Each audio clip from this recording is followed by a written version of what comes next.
او دا صرف د جمع سره خاص نه دی بلکې په هر ټیم کې مسلمان له پکاردار چې ربا د عافیت معامله را سره وکړي. دویمه دا تذکره شو چې د دې ورځو نه موږ تاسو له عبرت حاصلول پکار دی. او بل پکې دا خبره وه چې څلورم آداب علما دا ذکر کوي چې د جهنم استهزار د جهنم سوچ منګو تاسو له پکار دی.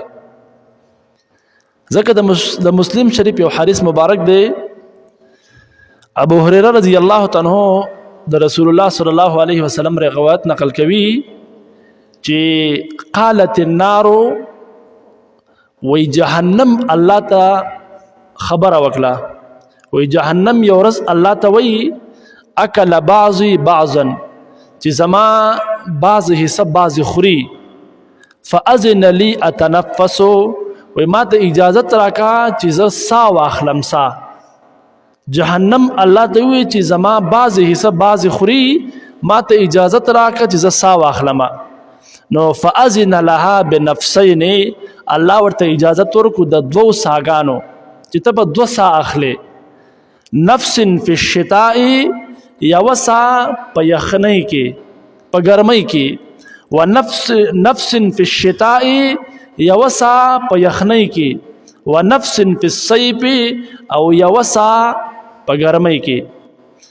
نو رسول الله صلی الله علیه وسلم فرمایي، وی بیا روایت کې فرمایي فما وجدتم من برد او زمهریر، وی تاسو چې کوم یخني محسوسوي د یخنۍ په موسم کې چې تاسو کوم یخني محسوسوي نو فمن نفس جهنم، وی دا د جهنم هغه ساده چې جهنم سارا کاږي نو د دې وجنا په دنیا کې هم د هغه اثرات مرتب کیږي او یخني محسوسيږي.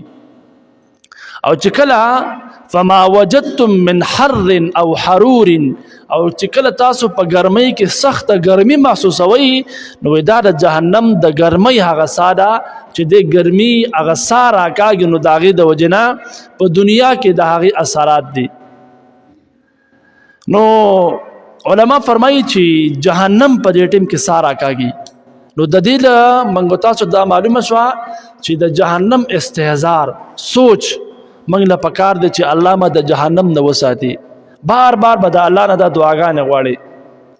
ذکر روایت کې راځي چې کوم مسلمان د سحر مانځه نه پس او د ماسخوتن مانځه نه پس وزله دا کلمات وی نو الله به د جهنم د عذاب او د جهنم نه حفاظت کوي.